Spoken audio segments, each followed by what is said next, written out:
Привет! The song Ilya Muromets and Tsar Kalin, it's one of the few epics that's concerned with the struggle with the Tatar Golden Horde from the 13th through the 15th centuries. And it's really connected to a bunch of others. They all are usually examined together as different facets of the same subject, and the details are wildly different. Basically, you have a Tatar army commanded by Kalin Tsar, and it approaches the city of Kyiv.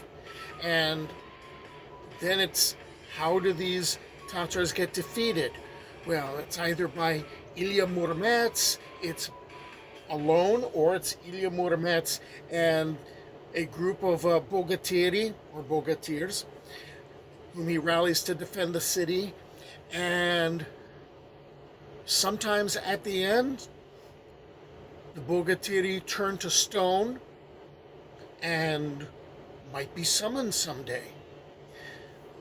So there's a bunch of different variants. Here's one of them. Who will tell us of the things of old, and of the things that have been, of Ilya, of that Ilya, of Ilya of Murom, of Ilya Muromets, the son of Ivan. Many speak of Ilya and his quarrel with Prince Volodymyr, bright son. The reasons are lost. Some will say that it was because the bright son, Prince Volodymyr, treated the Bogatyr Sukman so poorly that the Bogatyr, dishonored, tore open his wounds received while defeating a Tatar horde, and the gushing blood became the river Sukman, and that this is why Ilya, the old Cossack, quarreled with the prince. And in his rage over Sukman, Ilya shot his arrows at the domes of the churches, knocking off the crosses to show the prince his displeasure. Others say Ilya Ivanovich, being gifted by Prince Volodymyr a cloak of marten skins with a collar of sables, dragged it about the brick floor of the kitchen by one sleeve and began to say, "I will drag about that serpent Tsar Kalin by his yellow curls as I drag this cloak of marten skins. As I pour green wine upon this cloak, even so will I pour out his hot heart with its seething blood." But a black-visaged maid bore this saying to the fair son, Prince Volodymyr, "Ilya hath been in my kitchen."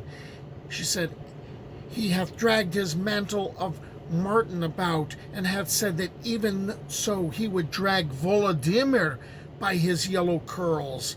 And he hath poured green wine upon the mantle, and declared that even so he would pour out Prince Volodymyr's burning heart with his own white hands."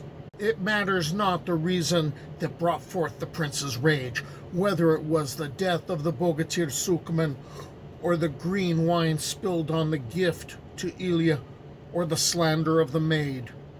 Prince and Bogatyr grew hot.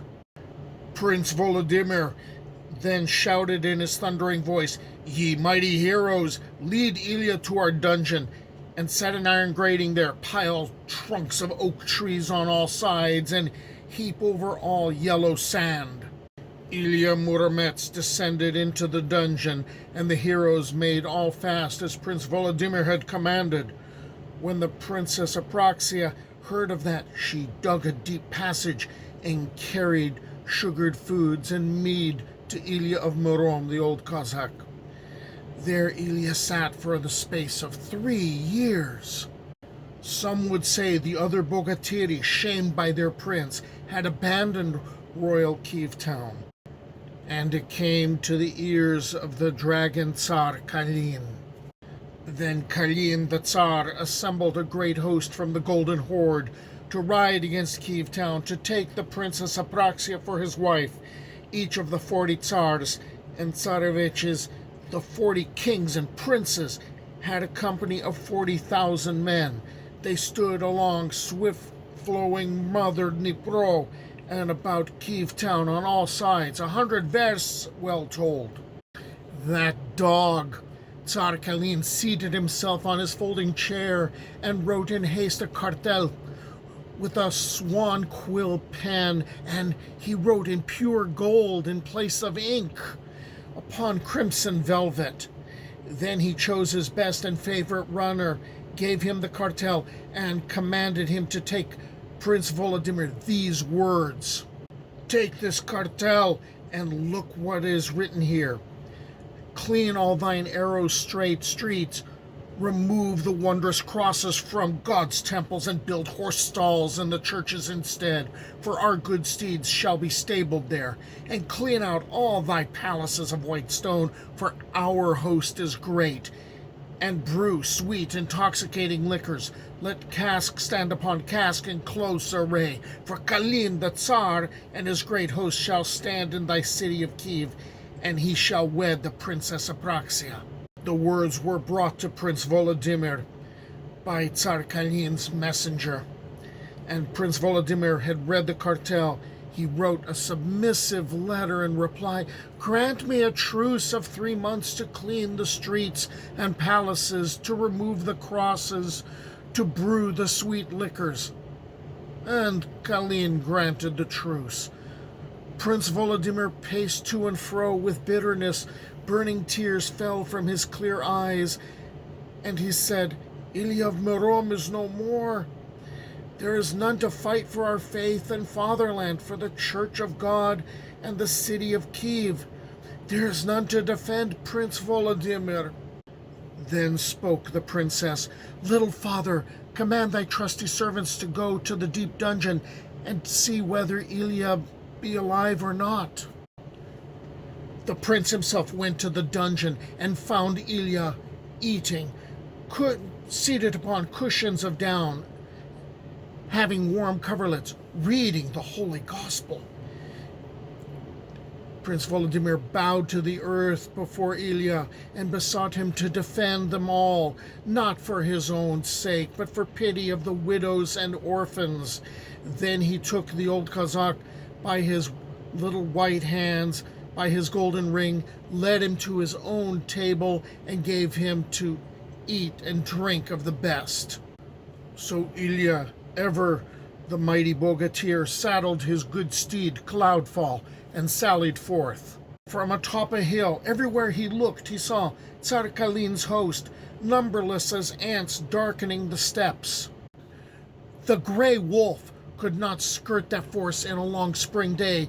The black raven could not fly about it in the longest day of summer, nor would the longest light of autumn suffice for the gray bird to fly over it. The old Cossack prayed, then struck the host like a bolt of lightning, as the clear falcon swoopeth down upon the geese and swans and small gray migratory ducks, so swooped the holy Russian hero upon that horde. Cloudfall, his hooves like hammers of steel, lashed out. Ilya struck with sharp spear and a great mace weighing many poods, so that no other man could lift it.